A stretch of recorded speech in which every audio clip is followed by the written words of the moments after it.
First ஸ்லீப்பை பற்றி பார்க்கலாம். And also நம்ம கெஃபைன் ஸ்லீப்புக்கு என்ன பண்ணுதுன்னு பார்க்கலாம். நமக்கு பேசிக்காக 2 விஷயத்தினால தூக்கம் வருது. ஒன்று சர்க்காடியன் ரிதம், நம்ம எப்போ சாப்பிடணும், எப்போ எந்திக்கணும், எப்போ தூங்கணும் எல்லாம் டிசைட் அந்த சர்க்காடியன் ரிதம். நம்மளுக்கு இன்டர்னலாக ஒரு கிளாக் இருக்கான். அண்ட் செகண்ட் திங் வந்து ஸ்லீப் ப்ரெஷர். ஸ்லீப் ப்ரெஷர்னா என்னென்னா, நம்ம எவ்வளோ நேரம் ஒரு 12 to 16 hours முழிச்சிருக்கோன்னா அடோனிசின்னு ஒரு கெமிக்கல் வந்து நம்ம பிரெயினில் சுரந்துட்டே இருக்குமா, அதுதான் ரொம்ப பில்டாக ஸ்லீப்பியாக ஃபீல் பண்ணுவோம். வந்து இப்போது 12 to 16 hours வந்து முழிச்சிருக்கோன்னே வைப்போம். இந்த அடோனிசின் வந்து ஹையாக இருக்கும். அப்போ நம்ம கெஃபைன் எடுத்தோம்னா நம்ம ஆர்டிஃபிஷியலாக அதை பிளாக் பண்ணுவோம்.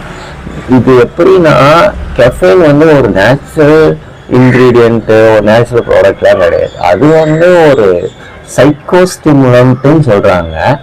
அண்ட் அது என்ன பண்ணுவோம்னா, நம்ம இப்போ யாராவது கூப்பிட்றாங்க காதை அடைச்சிக்கிட்டோன்னா அதே மாதிரி தான் கெஃபைன் வந்து நம்ம பிரெயினில் போய் உட்காந்துக்குமா. One of the biggest problem கெஃபைனோடது என்னென்னா, அது நம்ம பிளட்டில் 30 minutes போயிடும். பட் அது வெளியே போகிறதுக்கு 50 to 70% கூட வெளியே போகிறதுக்கு 5 to 7 hours ஆகுமா. அண்ட் நைட்டு நம்ம வந்து தூங்காததுக்கு, ஒரு புவர்ஸான ஸ்லீப் இருக்கிறதுக்கு நம்ம வேற ஏதோ காரணம் சொல்லுவோம். பட் யாருமே நினைக்க மாட்டோமா, காலையில் குடித்த கேஃபைன் தான் நம்மளுக்கு ஒரு புவர் ஸ்லீப் இருக்குன்னு சொல்கிறாங்க, டீப் ஸ்லீப்.